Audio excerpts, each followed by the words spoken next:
Yes, it is.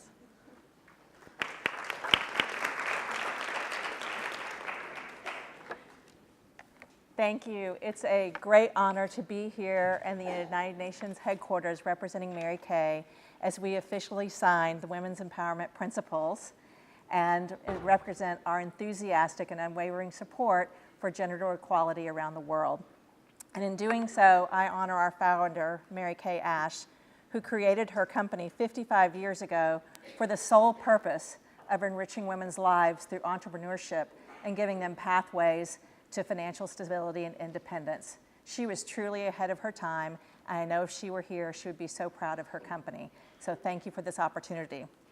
And standing here in this esteemed hall, if Mary Kay were here, I know she would be enthusiastically, wholeheartedly supporting SDG number 5, achieving gender equality and empowering women all around the world. Mary Kay Ash experienced many of the frustrations that women still face as they attempt to advance at the top of their fields. For years, male colleagues accused her of thinking just like a woman in her business. And on many occasions, as she went out, she was in charge of sales training for a company for a long time, and she would go out into the workplace or to the market and take men with her and train them. And they would come back after months on the road together, and they'd come back to Dallas, and she would see that man be promoted above her and be paid twice the pay that she was making after she had just spent months training him. So when she founded her company, Mary Kay's Cosmetics, in 1963, she wanted to create a company where thinking like a woman was seen as an asset, not an insult. And so today, millions of independent beauty consultants around the world have embraced her philosophy, and we support them in our company. Empowerment and entrepreneurship are synonymous at Mary Kay. And at a corporate level, Mary Kay demonstrates the first women's empowerment principle of establishing high-level corporate leadership for gender equality, because 50% of our executive team is comprised of women. Besides myself, our general counsel, our chief scientific officer, our chief people officer, our chief marketing officer, and the president of our Europe region are all women. So we're already there. And I'm not sure how we can talk about the future of how the future of work can work for women unless we talk about advancing female entrepreneurship. Female entrepreneurs are key drivers of economic growth and poverty reduction. The World Bank found that in the United States, women-owned firms are growing at more than double the rate of all other firms and contribute nearly $3 trillion to the economy and are directly responsible for more than 23 million jobs. We're seeing similar trends around the world, as we've heard today. In 2016, the Global Entrepreneurship Monitor found that 163 women were starting or running new businesses in 74 countries. And that since 2014, women entrepreneurial activity have been growing at a pace of 10% a year. These are positive developments, but their obstacles to success still have to be erased. If we want an equitable, vibrant future, we must be aware of the systemic challenges that exist as barriers to empowerment. Women in every part of the globe are predominantly restricted by 3 things: social norms, lack of skills, and lack of capital, which we just heard about in the previous panel. First, from a social norms perspective, many women-owned businesses are small scale, operated from home, and are focused on retail or services. Operating from home allows women the flexibility to create their own schedule and balance multiple demands. Mary Kay was founded on this principle, and it's the core of how we cater to the needs of the female entrepreneurs who sell our products around the world. However, many women lack the support systems needed to run a thriving business. They are often tasked with the disproportionate share of childcare and household duties in their home and don't have the option of running a business outside their home because of social pressures or the real or perceived dangers of leaving their home. We need to equip women-owned businesses with access to affordable childcare, elder care, and health care. Mary Kay was a single mother of 3 in the 1950s, and there were very few options for quality childcare that she could afford.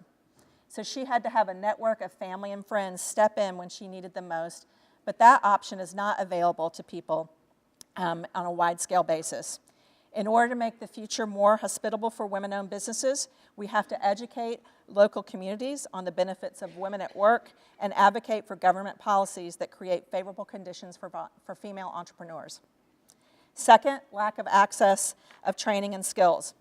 It's difficult for anyone to draft a business plan or create a physical or digital storefront or negotiate contracts if they don't have the right training or let alone previous work experience.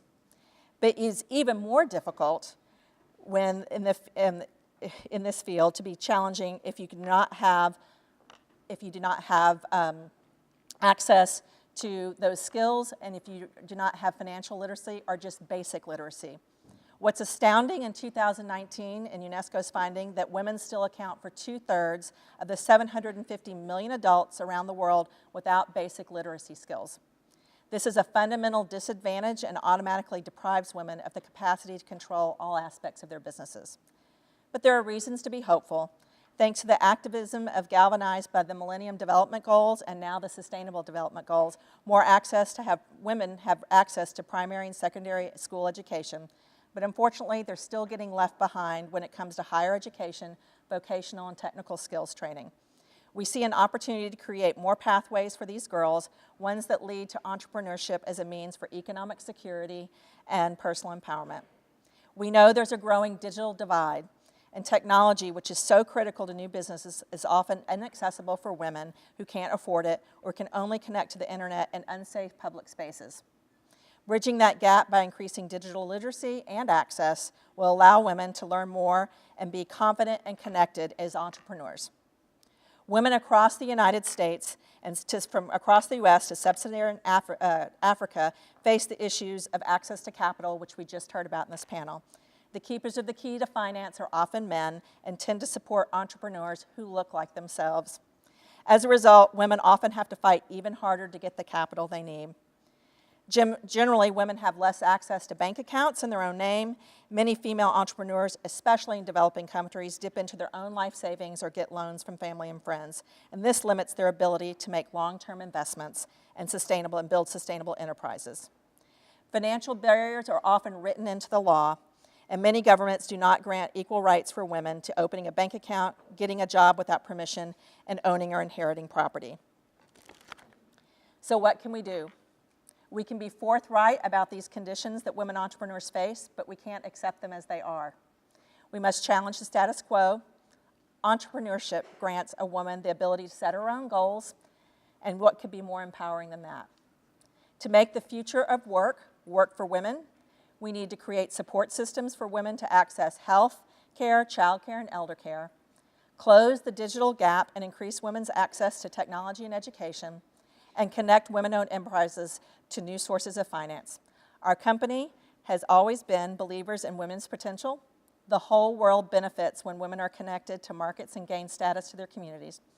Mary Kay Ash said, "Women do think differently from men, but the differences have nothing to do with being inferior or incompatible with how men think. On the contrary, thinking like a woman can be a tremendous advantage." So let's make thinking like a woman something to be proud of. Thank you.